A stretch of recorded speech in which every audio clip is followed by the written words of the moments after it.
पर बुरुटो अपने बाकी दोस्तों के साथ ट्रेनिंग कर रहा होता है, क्योंकि उनके क्लास में ये ट्रेनिंग का सेशन होते रहता है। बाकी सारे बच्चे तीन तीन के ग्रुप में अपनी ट्रेनिंग कुछ मिनटों में कंप्लीट कर रहे होते हैं और बाद में बुरुटो और उसके साथियों की बारी आती है, जिसमें मिस्की और डेंकी होता है बुरुटो के साथ।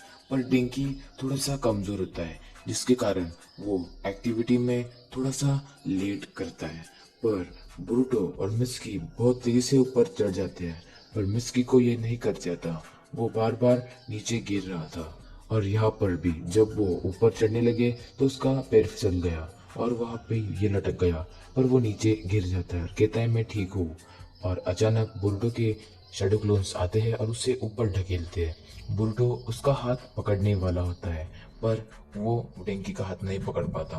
पर मिस्की अपने हाथ को लंबा कर कर डेंकी का हाथ पकड़कर उसे ऊपर लाता है, पर इसमें बहुत टाइम हो जाता है। बुरुटो कहता है हम ऊपर आ गए, पर उनका जो दिया गया टाइम था वो खत्म हो जाता है और इसी तरह इस आज का सेशन खत्म होता है।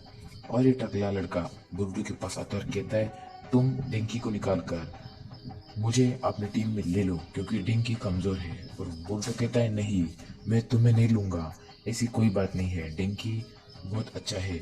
इसी बातचीत के बाद यहाँ पर शिनोसेन से सभी बच्चों को कहते हैं कि जल्द से जल्द एक लाइन में लग जाओ। और कोनोहामारू कहता है कि हमें अच्छी से ट्रेनिंग करनी होगी, तभी तुम बहुत अच्छे से मिशंस कर पाओगे। तभी बुरुटो और उसके साथी एक साथ यहाँ पर बैठकर खाते रहते हैं और तभी यहाँ पर इन दोनों में थोड़ी सी बातचीत होती है। उसके बाद हम देखते हैं कि यहाँ पर जो ग्लास ट्रैप होती है वो सोई हुई होती है और तभी पीछे से मिल्स की आता है और उससे पूछता है क्या तुम ठीक हो। तो ग्लास ट्रैप कहती है हाँ मैं बहुत ठीक हूँ। उसके बाद हम देखते हैं कि यहाँ पर मिस्की नीचे बुरुटो की तरफ आता है और कहता है कि चलो अब जाते हैं। तो बुरुटो और मित्सकी बुरुटो के घर पर आते हैं और उसकी मम्मी कहती है कि तुम आ गए ओ, क्या तुम अपने दोस्त को साथ लाए हो। तो मित्सकी कहता है हाँ मैं ही हूँ उसका दोस्त। और फिर हिमावरी कहती है अरे शायद सच में बुरुटो भैया पहली बार किसी दोस्त को अपने घर लाए हैं। और उसके बाद बुरुटो कहता है हाँ ऐसी कोई बात नहीं।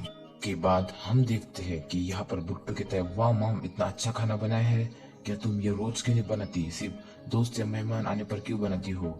फिर यहाँ पर हम देखते हैं कि मित्सकी यहाँ वहाँ देख रहा होता है और फिर वो बुरुटो के बेडरूम में आता है और कहता है कि हे तुम्हारे डैड होकागे है ना, मुझे पता है कि उन्होंने ही ग्रेट निंजा वॉर को खत्म किया था, वो बहुत पावरफुल है और बहुत ब्रेव भी, समझे बुरुटो।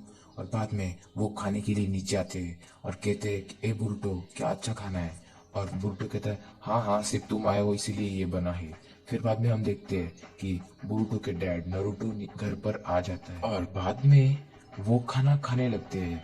तभी हम देखते हैं कि जो नारुतो का हेडक्वार्टर्स होता है वहां से उसे कुछ इंफॉर्मेशन मिलती है शिकामारू के शहर। तभी वो कहता है कि अब मुझे जाना होगा। और फिर बुरुटो कहता है डैड आप ऐसे नहीं जा सकते, आप हमेशा की तरह जा रहे हो। तो फिर नारुतो कहता है मैं हमारे विलेज का होकागे हूँ, सबको मेरी जरूरत है। तभी बुरुटो घर के बाहर भाग जाता है और यहाँ पर मिस्की कहता है मैं उसका ध्यान रखूंगा, मैं जा रहा हूँ। उसके बाद नारुतो कहता है शुक्रिया बोरुटो का साथ देने के लिए। और हम देखते हैं कि यहाँ पर बोरुटो और मिस्की करते हैं। बोरुटो कहता है मेरे पापा हमेशा से ही ऐसे है, पर मिस्की कहता है ऐसा कोई नहीं, तुम्हारे डैड पर बहुत बड़ी जिम्मेदारी है, क्योंकि वो होकागे जो है और होकागे पर बहुत बड़ी जिम्मेदारी होती है पूरे विलेज की, समझे बोरुटो, आगे से ध्यान रखियो। और उसके बाद वो साथ में जाते हैं।